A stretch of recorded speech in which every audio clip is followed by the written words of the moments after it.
Hello everyone, it's Mary. Welcome back to the Live Well channel. If you're new here, don't forget to make this connection semi-permanent by clicking that subscribe button so that we don't miss seeing you in the future. And if you are stopping by again, thanks so much for coming back.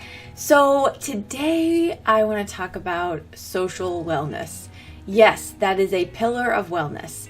Our need for social connection as humans is strong, and I think the struggle has been real during the pandemic of losing that social connection for, I venture to say, all of us. Even those people who may be more introverted and gathered their energy from the internal source still were missing the ability to go out and have that social connection with their friends and family.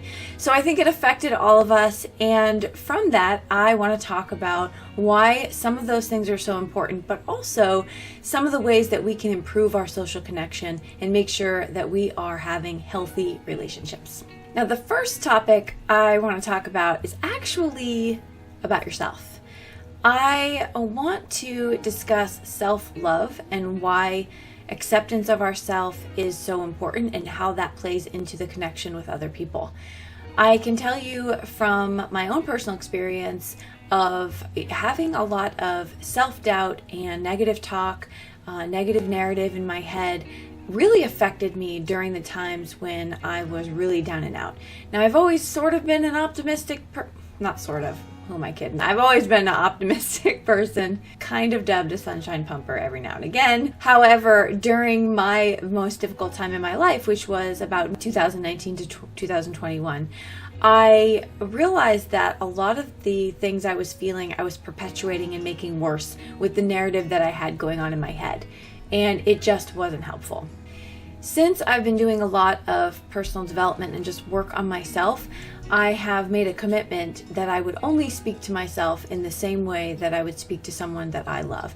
Now, when I'm talking to somebody that I am close with, someone that has let me in, and where there's trust between us, I really pour my heart and soul into them, and I try to encourage them. So let's say, for example, they tell me, I missed my workout today because I was just really exhausted from the day, emotionally drained. One thing I would never say to them is, you can't commit to anything. You quit on yourself more than anybody I've ever known. You are just a failure. Could never fathom saying that to someone I love. So why would I say it to myself? I'm reading this book right now. It's called Go Together by Shola Richards. So the book is phenomenal. I'm almost done with it. And what caught my eye about it, and I got this from the library, but what caught my eye about it was this African proverb at the top that says, if you want to go fast, go alone. If you want to go far, go together. And it's interesting because the first time I ever heard that quote was back in 2013. And I remember it hitting me like a ton of bricks. Like, that is profound and so very true. Anyway, I'm reading this book, and one of the things that Shola Richards says in the book, he says, the most important words on this earth will always be the words that we say about ourselves to ourselves. If you let that sink in, how many thoughts do we have per day? How many are positive? How many are positive about ourselves? I know for me, up until recently, it wasn't that many. I wasn't deliberately saying positive things to myself. But when I started doing that, I started to notice a huge shift. Now, why does that have anything to do with social connection? When we are truly accepting and we value ourselves and we know what we bring to the table and we appreciate what we do and we just love ourselves, we are able to show up and love others in an entirely new, authentic way. When you start talking to yourself in this way and you start loving yourself truly, if someone were to say something in opposition to that, it would be the most absurd thing that you heard. Case in point, I love Snickers ice cream bars. I can't tell you when the last time I had one was, but they are the best. Ice cream, caramel, peanuts, I think there's some nougat in there. They're just a dream. If someone were to come up to me and say Snickers ice cream bars are the most disgusting thing I've ever seen or tasted in my life. That would have zero effect on me. I would not be fazed for a moment. That is obviously their opinion. They are entitled to their opinion. In fact, they have an entirely different set of taste buds than I do. So, okay, would not affect me. I wouldn't be upset. I wouldn't be offended. It just is what it is, right? Why? Because I love Snickers ice cream bars, and there's nobody that's going to convince me otherwise. Love yourself like I love a Snickers ice cream bar. I promise you, if you do, when someone comes up to you and says or behaves in any way that's in opposition to how you feel about yourself, it will be just the most absurd thing you've ever seen. You won't sit there and dive deep down into the spiral of self-doubt and pity and negativity. You will likely see them as a person with an opinion that has nothing to do with you. And there is so much freedom in that moment. Self-love matters. You have to love yourself first before you are going to have truly meaningful, deep relationships that are healthy and life-affirming. So, let's talk about some of those relationships. The first thing I would say is, in my opinion, not every relationship is meant to be for the long haul. I truly believe that there are people that come in our lives to either teach us a lesson, guide us in a certain way, help us, or just remind us of the things that we don't want. I don't think everyone is meant to stay long term.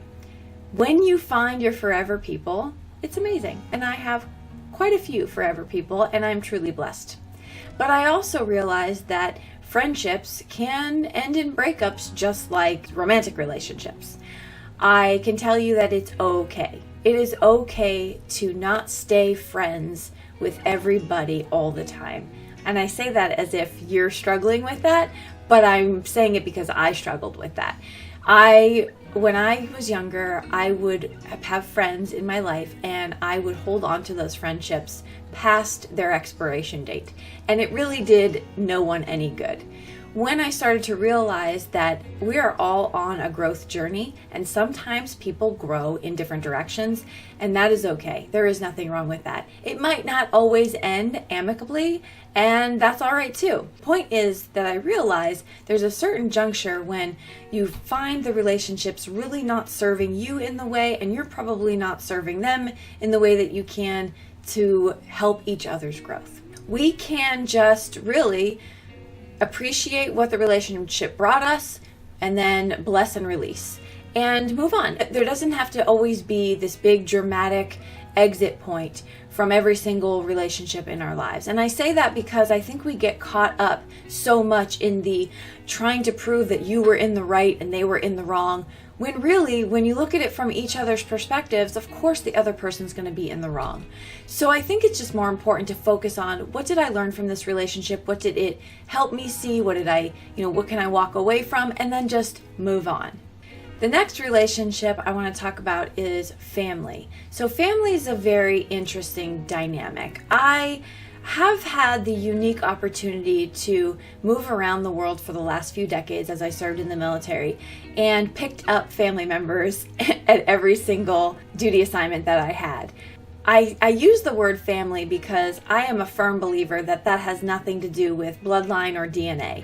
It has everything to do with the relationship between you and that person, where that person wants to see the best for you, wants to cheer you on, would be there for you at the drop of a hat, and there is just really no question about it. When I retired from the Air Force and I had my ceremony back in November, I had people fly in from Idaho, Texas, California, New Mexico, Virginia, all over the country. They came for one day to see me retire.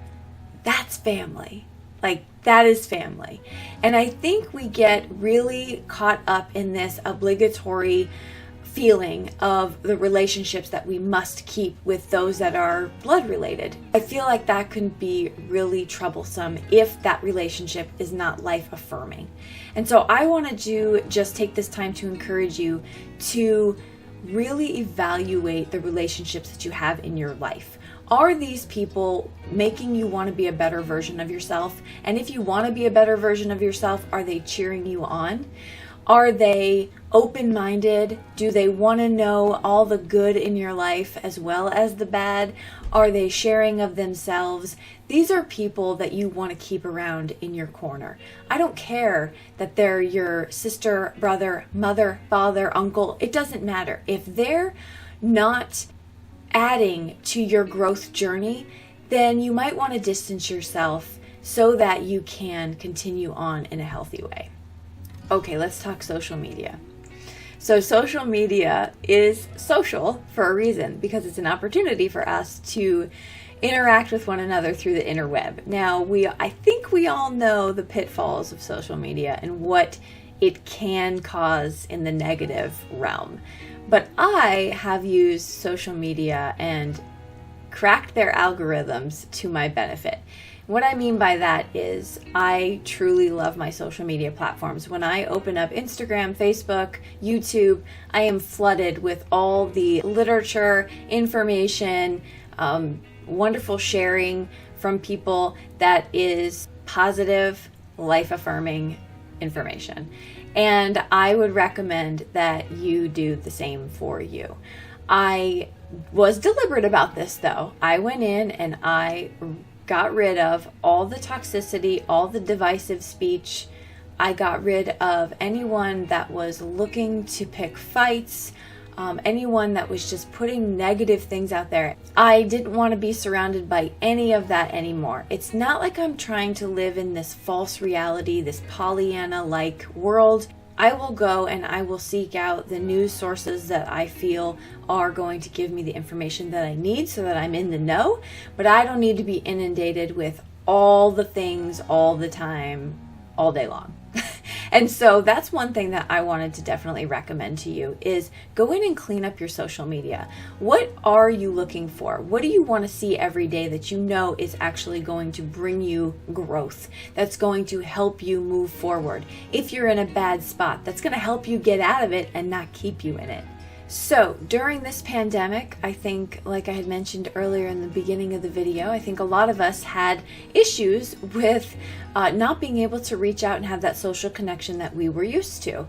And I was really, really happy that I was able to find other ways to reach out. Now, Zoom is probably one of the most common ways that we can do that, and I was really grateful for that platform. And I appreciate that people got really creative when it came to keeping our connection close. Think about that for a second. We were in a pandemic, and we lost our ability to get up and go and meet people whenever we felt. And so many people across the world came up with the most innovative and creative ways to still connect. That has to tell you something. That has to tell you that social connection is vital for us. And in fact, it is one of the wellness pillars because of that. Good, healthy social connections fuel us. When we feel like we have a good support network of people who we can trust, who we can lean on, who can lean on us and make us feel valued, we really thrive. And so today, that's what I'm here to share, that it's important to keep healthy relationships in our lives. It's important to keep connecting. And when you have people around you that you can call and that you can be with and that will help you through anything, then you pretty much have it all. Thanks so much for hanging out with me today and for stopping by. I hope you all have a wonderful week. Be well and live well. Bye-bye.